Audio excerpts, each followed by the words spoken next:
Hey everyone, it's FLAK. Battlefield as a franchise has had a rough go over the last few years. From Battlefield 5 to Battlefield 2042, the series has suffered its fair share of setbacks and controversies.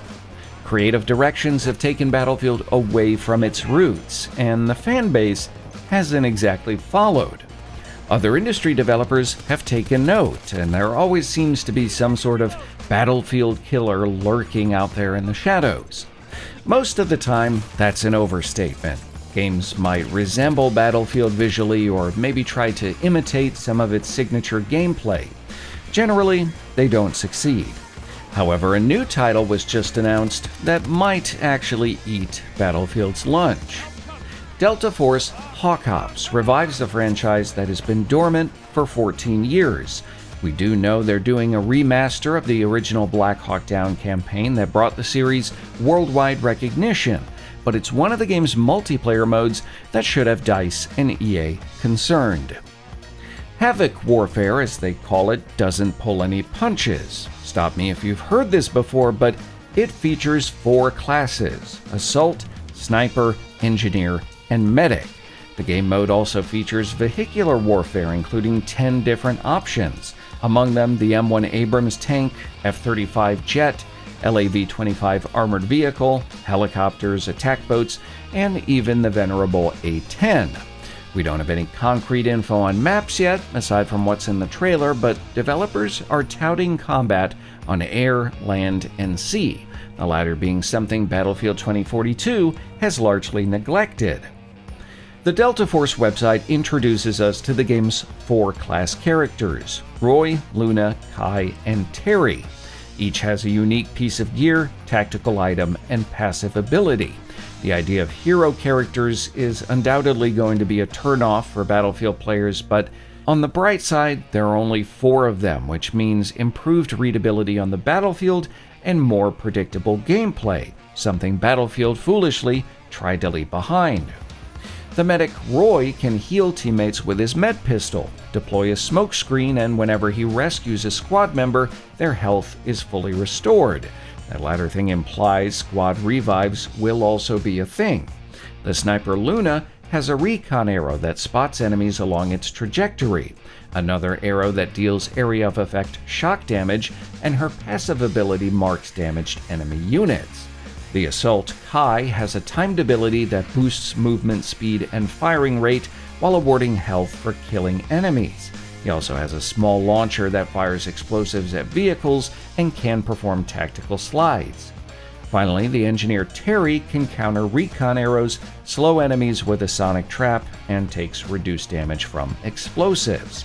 Now, there might be more to this, we don't really know, but most of these abilities here we've seen in previous Battlefield games. There's nothing terribly new here, and I personally think that that's good. Battlefield has always been about rock, paper, scissors gameplay, but lost direction with Battlefield 2042. Simplicity in Delta Force here could be the key to success. I will say the art direction might be a bit of an issue for Battlefield fans. It is eerily reminiscent of Battlefield 2042 down to very similar colors here. The same could be said for the setting, as Delta Force Hawk Ops is set in 2035.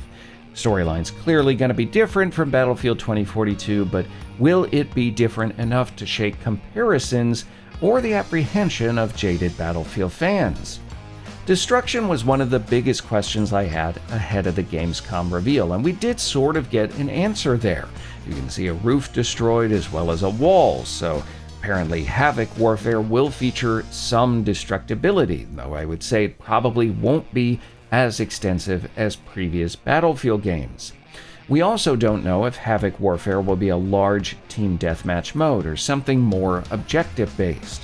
The game's website states players will, quote, feel the adrenaline rush of two-way offense and defense, end quote, which does sound like a back-and-forth battle over particular points, maybe something along the lines of frontline, chain link, something like that.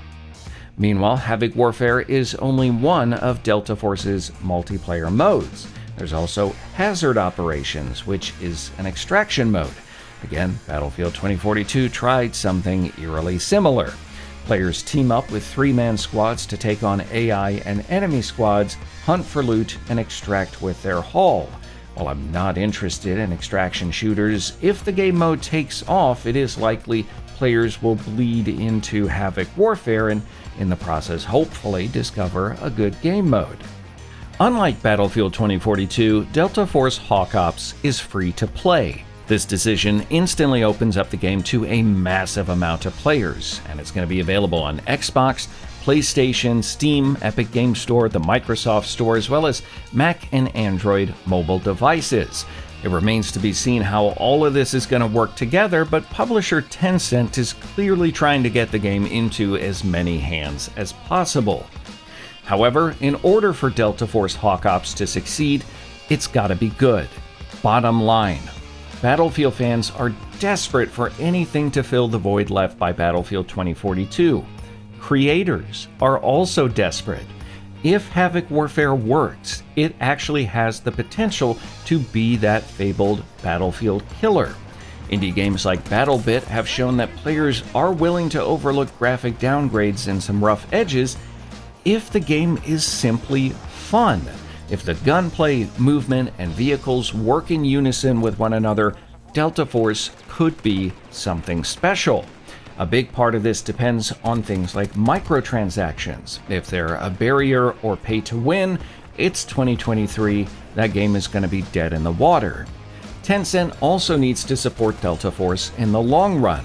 Battlefield 2042 has demonstrated you can't build a new audience without content. A lone map every 4 months is enough to sustain a community on life support, but it's not going to build a strong new one. As a publisher, Tencent owns a number of studios that could be tapped to produce content for the new title. I think that is a good thing. I'm cautiously excited for Delta Force Hawk Ops because it might turn out to be a really good game, and I hope it is. Success would hopefully mean EA and DICE reconsider their creative direction and actually give fans what they want instead of trying to twist Battlefield into something it isn't. Battlefield has been chasing trends for far too long instead of setting them, in my opinion, and this may be the time that it comes back to bite them. I am curious what you think about Delta Force Hawk Ops from what we've seen of Havoc Warfare. Do you think it is that potential Battlefield killer? Tell me down below in the comments. I'll be keeping an eye on Delta Force from here on out. We don't have any information on when the game may hit alpha or beta test phase, or even if they're going to be doing that. We also don't have an expected date for release. Rest assured, I will keep you informed when we have that information. I also wanted to say I appreciate all the activity on the last sponsored video. If you want to help out the channel, use the link below to visit the game's official website. This video, not sponsored. I'm just genuinely interested in what Delta Force Hawk Ops has to offer. So, in the meantime, if you enjoyed this video, leave a like. If not, a dislike. Make sure to subscribe. Tap the bell to get updates on the latest videos. And as always, thanks for watching.